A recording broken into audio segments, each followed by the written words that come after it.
last year you were a senior lecturer in quantitative methods, Yes. and as you've told me already, you are now an associate professor in economics. Yes. Yeah. How is the change, or is it a big change for you? Or? No, not really. It was a bit of a peculiar situation in terms of what they could hire me as, because I was originally a research fellow here.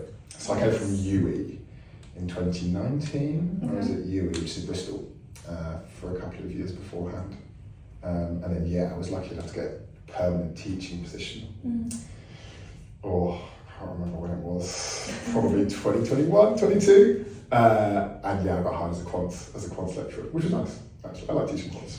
I think you taught in Kingston as well? Were you a teacher there? I did, yeah. I was at SOAS, first of all, and then Kingston, and then UE, and then here. So I've moved around quite a lot, which, has its benefits, but it also has its costs.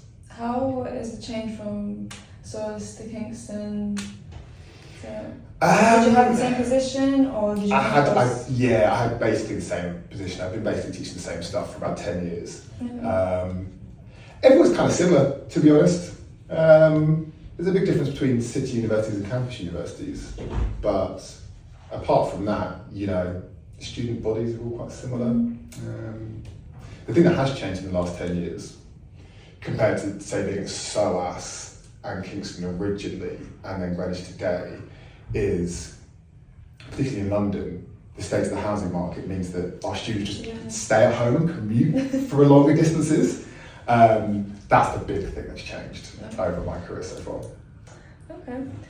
Did you always know you want to go into teaching? Was there your aspiration? No, kind of. I kind of fell into it a bit, and in the back of my mind, it was always kind of something that I didn't want to do. I did economics in my undergraduate degree, and I graduated in 2009, which was a terrible time to graduate, because it was, the middle of a global recession, and I'd gotten a job for an insurance company, an underwriting agency, doing solicitors' legal liability stuff, and so that was in July after I graduated in June, and then I promptly lost that job in September. How did you lose the job?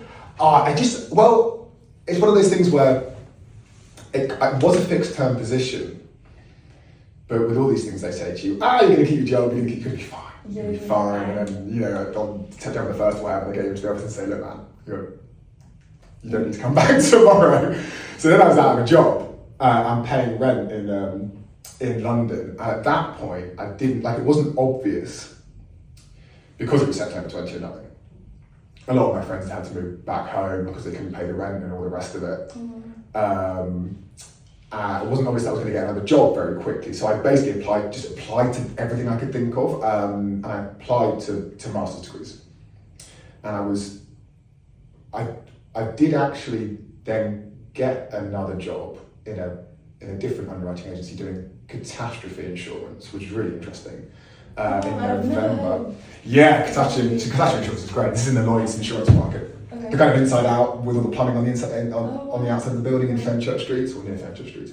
So I got that in November, but then I got offered a funded master's position kind of shortly afterwards, and I just thought, this is quite lucky, I should just do it.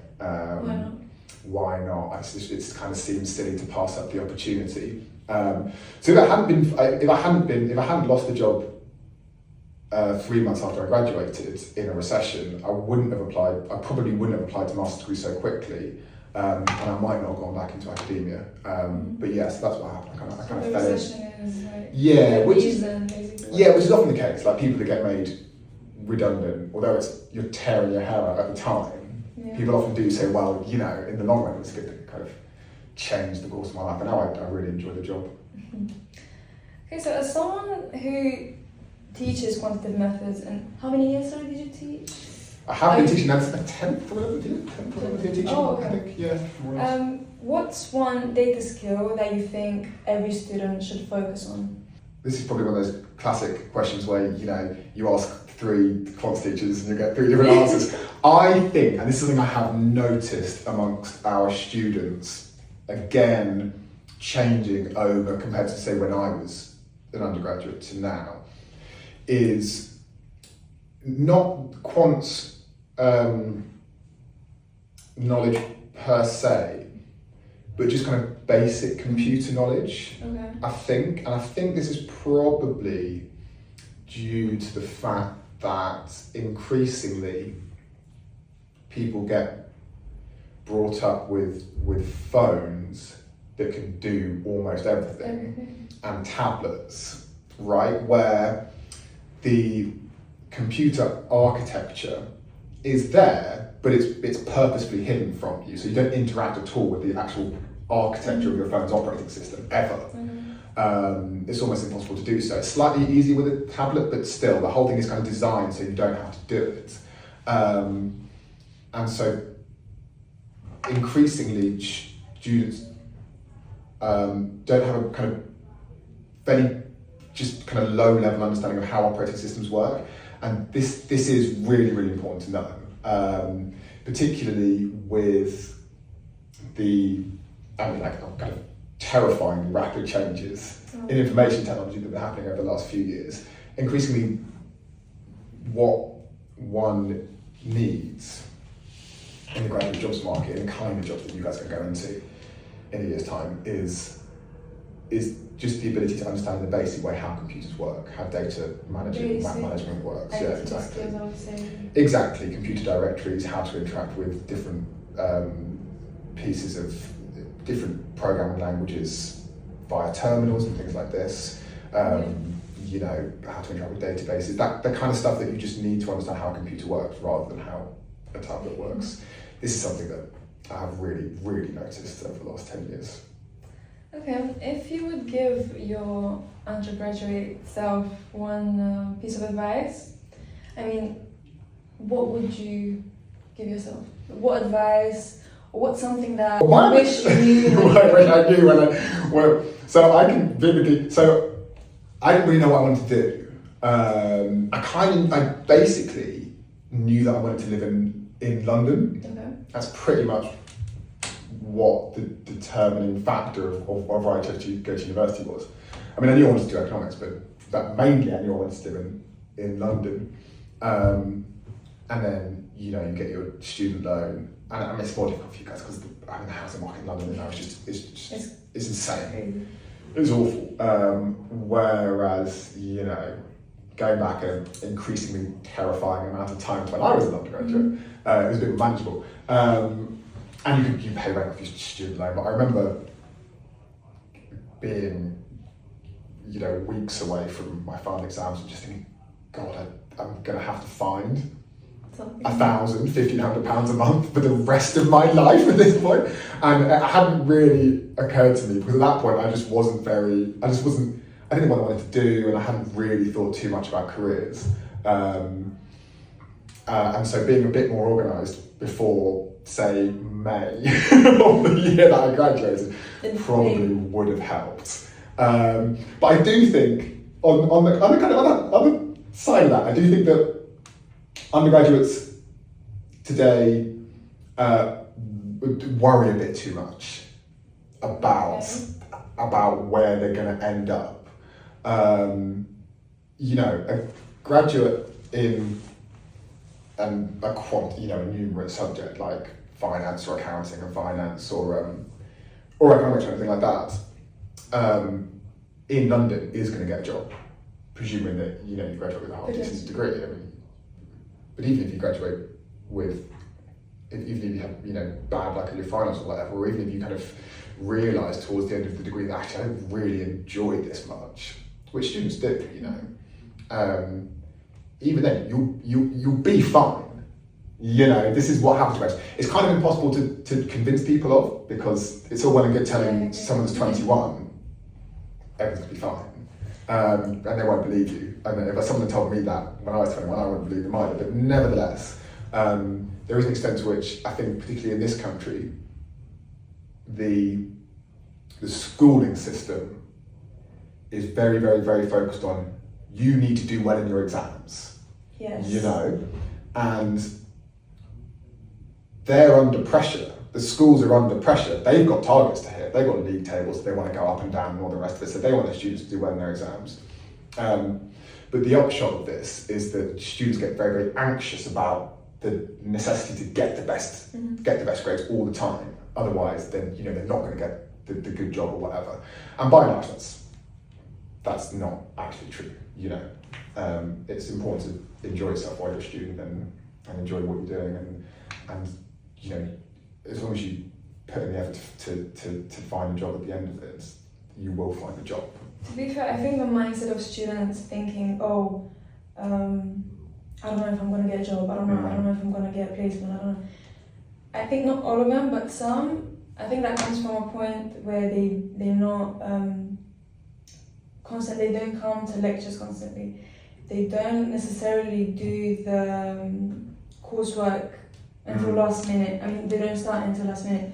And when you're thinking that, I mean, some students, not all of them again, you start thinking, no, I'm not going to get this, I'm not going to do it. And I mean, there's certainly some of that. There's certainly, people struggle to kind of adapt to university life from school life, yeah.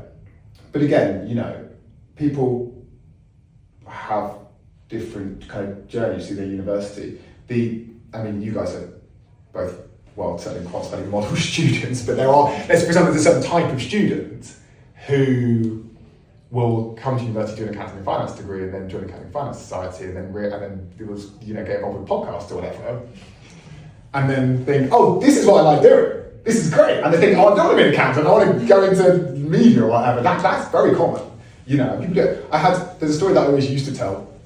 I find it difficult now because as I get older, all of my stories from when I had a proper job to get further and further away, so they're kind of less convincing. But what I always used to tell to my students was when I left the job I had in the catastrophe insurance company, which is basically an analyst position, the kind of standard analysty type stuff that a lot of you guys will end up in, to the extent that you don't end up in accounting. I was involved. I sat in on the interviews for my replacement, and we interviewed some phenomenal people. People with master's degrees in mathematics from these Polish technical universities, really impressive stuff.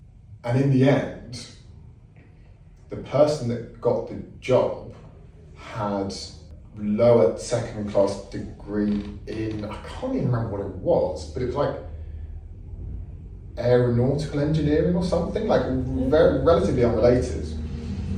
And the reason, it's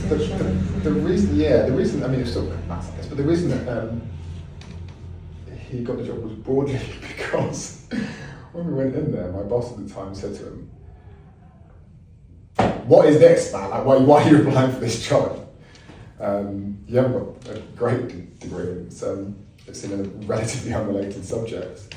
And he just said, I went to university, I realised I didn't really like the course, I spent too much time in the sports teams, or whatever it was, and I'd like to try something completely different. And because he just came out and was incredibly honest, he ended up getting the job, right? So you don't ever know how things are going to pan out for you. And looking back 10 years later, I think a lot of people will look back and say, something fairly good has happened, but certainly wasn't what I thought was going to happen when I was 21, yesterday we attended this event and we met a CEO of an insurance company. And he said the same thing, when he was 19, 20, in his 20s, he also wasn't serious about uni. He just wanted a degree and go straight into any jobs. And then I think he ended up, also he kept saying over and over again, I did not want to do insurance. And then, he ended up as a CEO. And there he is, exactly. Just for the avoidance of doubt, also in case my bosses are watching, do be serious in your degrees. Take it seriously. We will. But just, try and enjoy it. it's a good 3 years, and it's kind of a shame to spend the entire time panicking about whether or not you're going to get a job when you are going to get a job. You know. Yeah. It will. I think I know where this fear is coming from. Like, because you say you're probably the only person who said, "Oh, you're gonna get a job, don't worry." The rest of the people, "Oh, you're gonna get like 100 rejections," and you just constantly you talk to your peers and like, "Oh, I got rejected from like 10 companies that I applied to in the last 3 months." I don't know, Agnieszka. She always said yes. She always, I love her. I know her. I mean, me and Agnieszka got head to head. I mean, she's right in the sense that people are getting people do get a lot of rejections. Yes. We know. Oh, get yeah. rejected. Yeah, I'm sure you do. Yeah, it is difficult, but you only need one person to give you a job, you know. And there's also there's an extent to which you apply to loads of jobs before you've got your degree. You end up getting a degree, and if you go to something like you get rejected from all the grad schemes and all the rest of it, and it seems kind of rubbish, and then eventually you end up doing something like talking to the to recruitment agencies. I mean, there's specialist recruitment agencies for insurance in the City of London. There's specialist recruitment agencies for all sorts of different industries on the other side of the river. There's high street recruitment agencies, you know, and they will find you a job, some kind of job, back office job somewhere, and then you're through the door, you know. I forget, who was the guy that Lloyd something, the fellow that ran Goldman Sachs up until about 10 years ago, 10, 15 years ago, Blankfein maybe? And he started in the post room or something of Goldman, something like that. This kind of thing is very common. I've got a friend of mine a good friend of mine who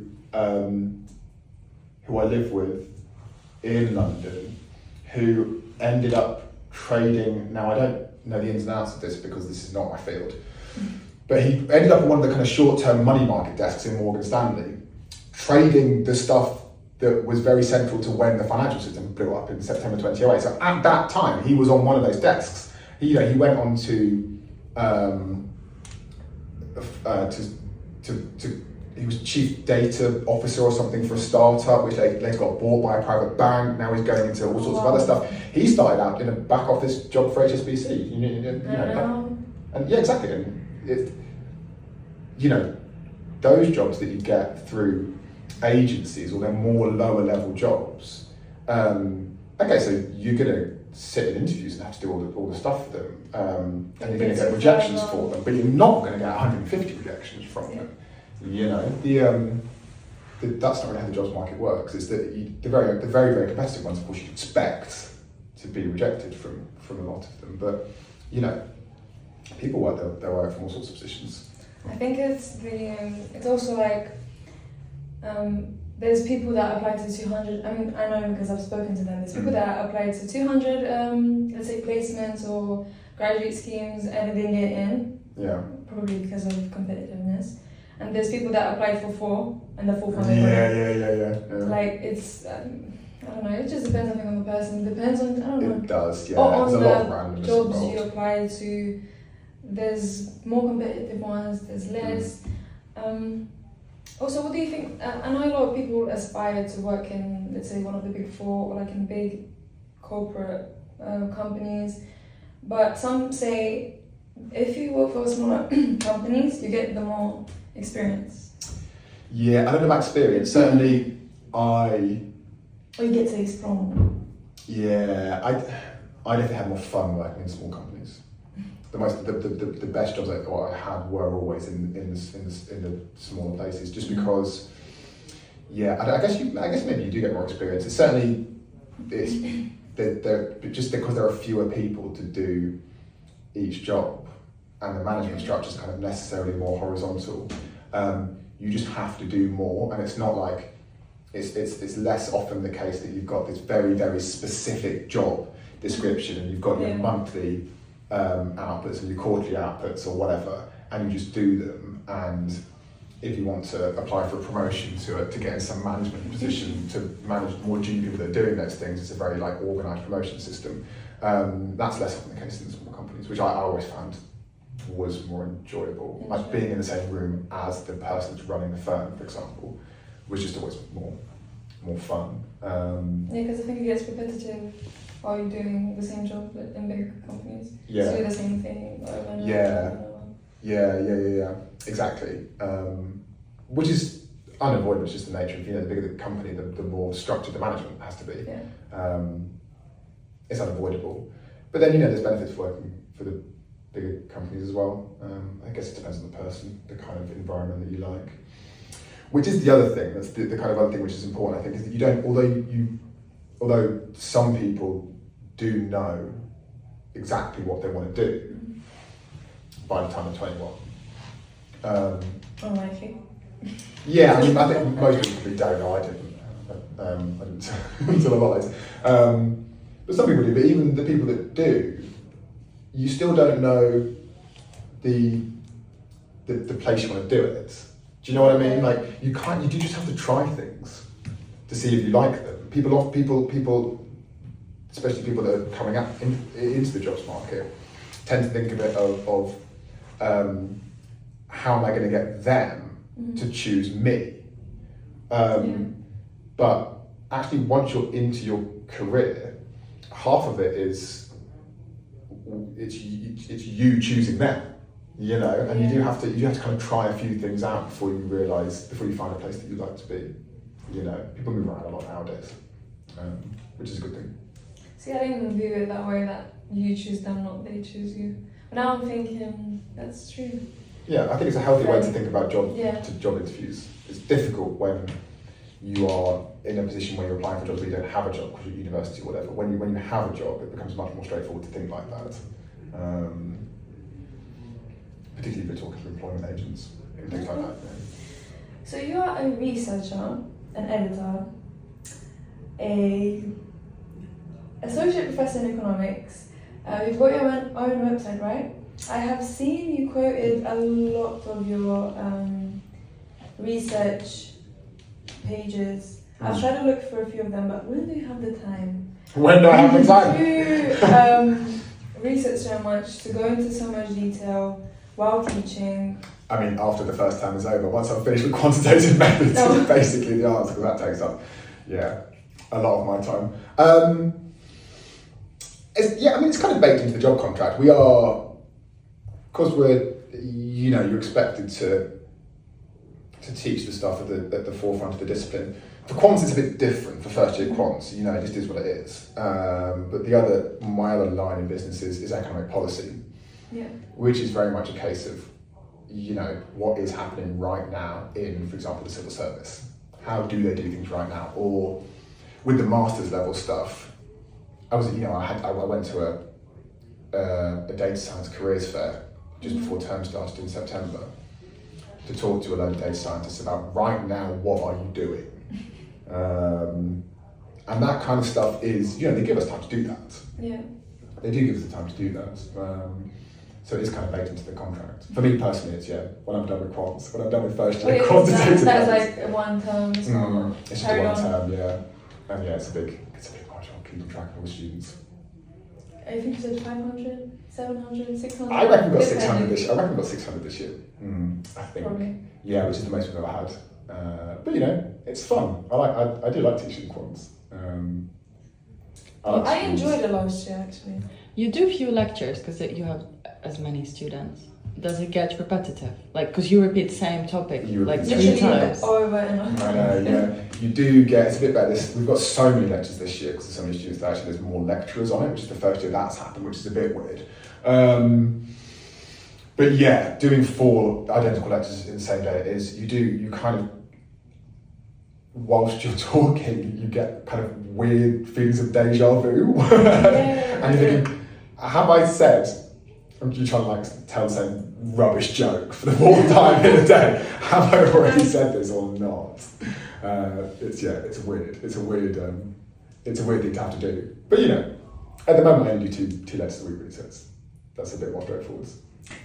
So I've got one more question. So with rising interest in ideas such as alternative economic models, which I think you've touched on, How might the next decade of the economy look different, in your opinion, if you had to answer? Yeah, I mean, God, there's kind of two parts to it. I mean, on the one hand, we're living through one of those decades. You guys are about to live through one of the decades in the first decade of your professional lives, in which, I mean, it's going to be a nightmare. No one really knows what's going to happen. It's about the 70s or the 1920s. You know, there's a lot of things changing very, very rapidly, and it's very hard to know how this is going to affect us. Mm-hmm. You know, kind of in positive or negative ways. On the one hand, government policy is very up in the air.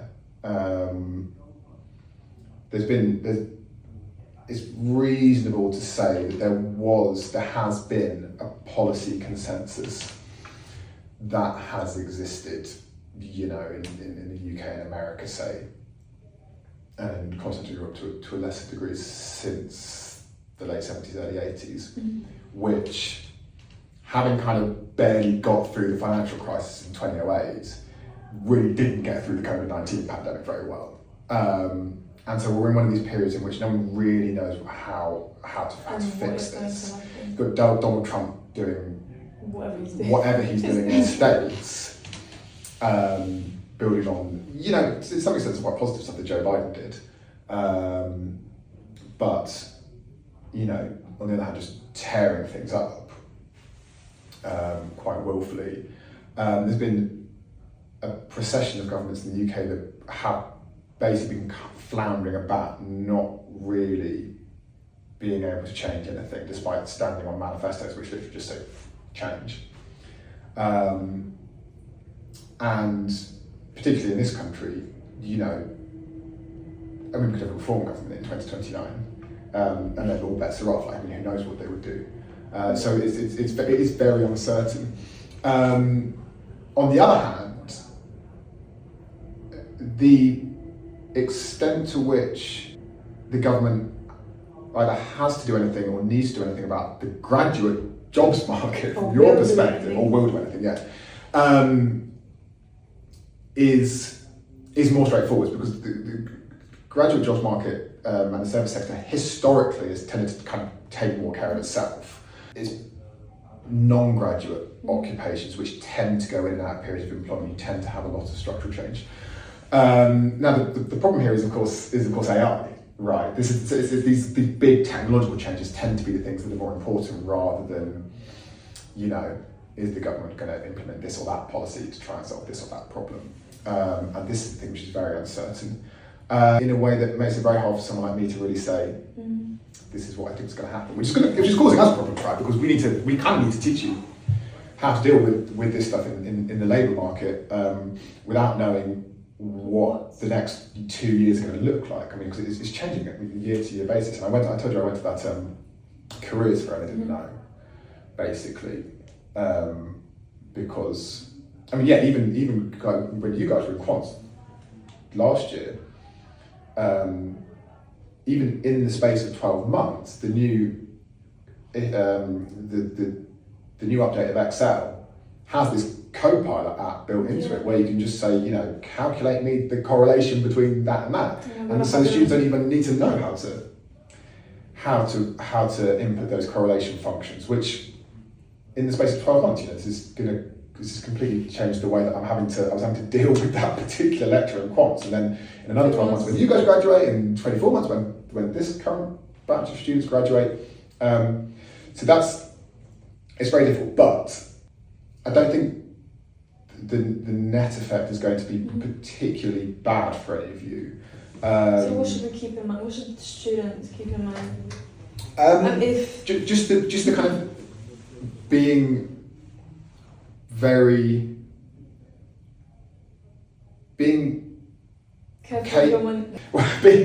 capable with the basics, really, and not being too hung up about the exact way you do it. With a correlation example, for example, there's more than one way to skin a cat, and there's going to be increasing relatively more straightforward ways, really, of doing this computationally. If you don't know what a correlation is and the logic behind it, you can't do anything, right? If you don't know fundamentally the way that computers work, then you can't engage with that architecture, rather than being too hung up about, should I be learning to use Python with ChatGPT or without ChatGPT or whatever. I'll give you an example. My granddad, Agnieszka told you about her granddad, didn't she? The mathematician. I must ask her about this. So my mum's dad worked in fire insurance, and this is like in the 70s and 80s. I guess when he stopped working, I don't know exactly. But I have an old book of kind of just numerical tables, like the kind of old tables that you'd have before calculators were widely used. And in there's all these folded up pieces of paper, which are like internal company bulletins about reorganizing the computer department, because they're saying that because of all of the rapid change in computer technology, 70s, we're changing the structure of the computing team, and this lists all of these people who have got all these different jobs depending on what new computer they bought or whatever. And on the back of all these pieces of paper, so he just torn these bulletins off of the company notice board, and on the back it's just covered in long division, basically, and like literally paper and pencil sums to try and figure out what the premium should be. Yeah, in pencil, what the premium should be for particular policies, right? Now, when was the last time anyone ever did any long division? After they were 14 or 15? Well, no one does this stuff anymore, right? Certainly no one's doing this stuff in the insurance industry, where, they've been worried about rapid change in computational techniques since the 1970s, at least. Are there still people that work in fire insurance? Yes, there are. Are there still graduates that are going to go into these jobs? Yes, there are. All these technologies kind of come and go, but there are always people doing the jobs, right? Yeah. The ways in which you do them will change, but as long as you have a fundamental idea of the logic behind what you're doing, why insurance is necessary, how it works. Logic. Yeah, exactly. How to read a balance sheet, how to do whatever kind of stuff that Agnieszka teaches you in accounting, which is beyond me, I'm not an accountant. But the fundamentals of the subject, then anything else you pick up, and then in another 20, 30 years time, there'll be something else, and you have to pick up that as well. And that's just the way it goes, So I don't think, the next 10 years is going to be mad, but fingers crossed. But everyone will get through it, hopefully. Coffee or tea during research? Coffee. Coffee. Yes. Are you a coffee addict? Yes. Coffee person? Yes, especially during You have term another time. one. When I don't sleep. Okay, and let me just ask you, away from academia and university related stuff, what's your hobbies? What do you love doing in your free time? Well, I've got Research. Research, yeah. No. Something fun that you enjoy doing. Well, I've got young children, so I don't have any hobbies. Oh. I take them for their hobbies. Okay. But that's fun, it's nice when you have kids and seeing them enjoy something is better than you enjoying yourself in a way. Like I think I'm starting to play tennis and stuff. Yeah, we're going to the Gladiators live event, which would be good. But young children and hobbies are kind of not mutually exclusive, at least until they're a bit older. And you're more based on UK economic policy, right? Yeah. Almost all domestic. I try not to. I try not to delve too far into international policy now. I did do some work for UNCTAD, but for the UN Commission on Trade and Development at one point. But this is the country I understand. Okay, I think you enjoy. Yeah. And also there's more opportunity to make a difference, rather than internationally. I never went anywhere. I never travelled to do my undergraduate degree or anything like that. So. Okay. Is there anything else you would want to say to our students? Or come to your lectures this afternoon. Pretty much. Okay, thank you so much, Robert. Thank you. Thanks for agreeing to do this with us. We have actually been trying to get you since last year. I know, sorry, yeah, it's the first time. It's the first time. But yeah, thank you so much. And we'll see you in the next episode. Thank you. Thanks.